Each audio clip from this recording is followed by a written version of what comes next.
Here, this is Perp back with another video, and I just got done watching episode 2, season 1 of The Last of Us. Now, I gotta preference this. This might be my last review just because last episode just didn't perform as well as I wanted to. But if this does really well, that lets me know that y'all want me to continue to talk about these episodes and give you my thoughts and breakdowns and whatnot. But if this doesn't do well, I guess I gotta just move on. You know what I'm saying? I figured, why not talk about this episode? Because a lot went down, a lot happened, and they should have definitely put this out last week and had a 2 episode premiere. But let's get into this episode. Starting at the beginning, we get a lot of information in this episode, and we see this doctor that has been kind of studying fungus and all this stuff, and she gets pulled out of her lunch to go check out this person that has this stuff that we've seen in the first episode. And she pretty much lets it known that there's no kind of vaccine or any type of medicine that's going to cure this. It's pretty much a done deal. It's a wrap. We're all kind of screwed at this point because this thing is going to spread like wildfire. Then we cut to Ellie and Joel and Tess, and she kind of pretty much wakes up, talking about Ellie, she wakes up with a gun pointed at her, pretty much, and they're just kind of cautious. More so Joel than Tess. Joel is very paranoid, and you see that throughout this whole entire episode. He's questioning, like, she could turn at any minute. Why isn't she turning? And Ellie is very nonchalant about this stuff. She's very carefree, where Tess is continuously asking questions like, why does Marlene think that you're so special? What is so special about you? Where are we going? Like, why does she want us to do this for her? And these are all very, very good questions to ask. But as we see Ellie kind of mock this whole thing, she's not really taking this as serious as they are.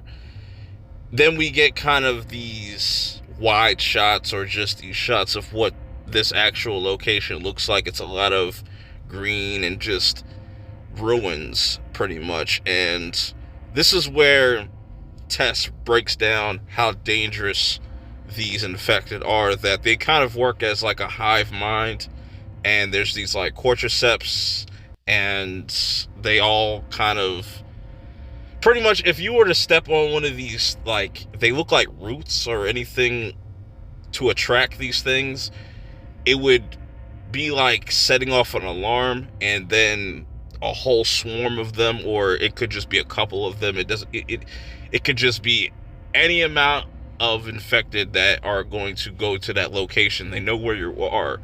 So I like that. And you kind of see that a lot of what Ellie's experiencing just in this little short trip is things are going to get serious. And I like that Tess also lets her know, like, just because you might be immune does not mean you're immune to getting ripped apart. I also like the kind of back and forth of Joel trying to open himself up to Ellie, vice versa, where Ellie doesn't really like Joel, even though Joel pretty much kind of saved your life in that moment. So you kind of should be a little bit more grateful, but maybe it's just like, to me, I think Ellie's putting on an act, kind of putting on a front. She knows she's scared, but still tries to just live like nothing really is happening. It's really weird. Really weird. But I will say something about Ellie's character. I'm not too sold on her character because, one, she's really loud and obnoxious, bro. And I understand that's a teenager thing to do, but it's just like, we're going into these spaces, you should be a little bit more quiet. I'm just saying. Speaking of which, we get to this part in the episode where they have to get through this museum. And I think this is the museum or something like that. I forget exactly what this building was. And, shit's about to get real. They're making sure every corner and room is kind of safe to go in until Ellie sees this person that is literally mangled. And they know exactly what this is, Tess and Joel, but they're not letting Ellie know exactly what this is, but they're telling Ellie to keep her voice down, because this is where we kind of get introduced to a clicker, or at least two clickers, and they're a different type of infected. I'm assuming that this kind of plays out in stages, and this is one of the stages of where the infected could go. They're way more aggressive, but they cannot see. They can only hear, but they have a crazy... It's almost like A Quiet Place, just how that kind of works. That they can't really see anything. They could just hear you and just instantly just go to that sound to go kill you. And I will say, the practical effects look pretty good. But I have to say that the scare factor of it kind of wore off very quickly. Didn't really stick with me, just because it's not as violent as I want this show to be. The lack of violence kind of really is bothering me in this show. I understand that they want to save that for bigger moments, but it's just like, come on, just show me a little bit more blood. This episode and the episode before that just felt very PG.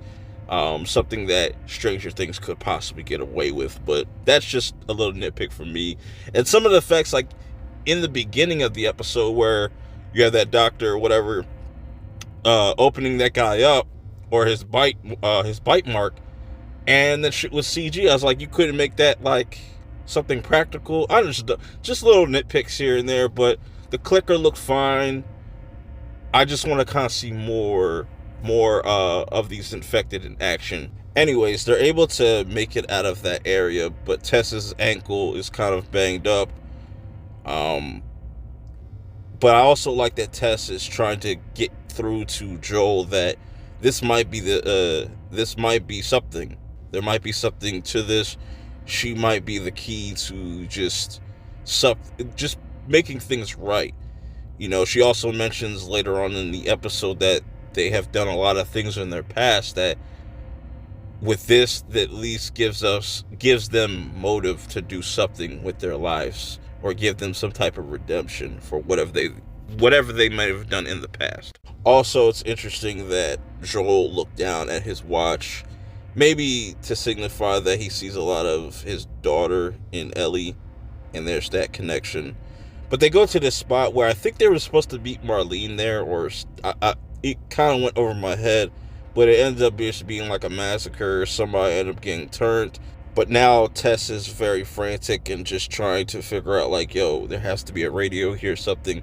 We find out that she was bitten, but it sucks that it happened off camera, and that's why I'm saying, like, this whole cutting out violence or just not showing certain things is just really irritating to me. But it was a very emotional moment where she decides to sacrifice herself, because after Joel ends up putting down one of the affected that, came back to life, it activated that whole hive mind thing, and just the swarm of infected popped up very quick. I think it was like under a minute or something like that, or like a minute or two, which was very fast. So before Tess is able to light this whole place up and blow it all to smithereens, the lighter doesn't work, of course, and one of the infected sees her and ends up just kissing her and just passing off. It looks really disgusting. It was really weird. I was expecting her to get like torn apart and then the bomb go off or something like that. I was expecting a little bit more. It ended up kind of being a little goofy. So they mentioned these two characters, Bill and Frank. I guess that's where Joel and Ellie are headed next. Based on the previews, it very much seems like it's going to be a more humorous type of episode. I don't know how I feel about that. But if you've liked this episode, let me know. I thought it was better than the pilot. A lot more action, a lot more explanation on what's going on in this world and how things work. Some of the CG is a little for me. I just want to see more blood, more gore. Just to be a little bit more effective for these scenes. Other than that, cool. It's a solid episode. I'm definitely going to continue to watch. But I don't know if we're going to continue to review these episodes. That's all dependent if you hit the like button and you share this video out. Let me know how you guys feel about it in the comments below. Till next time, I'm out.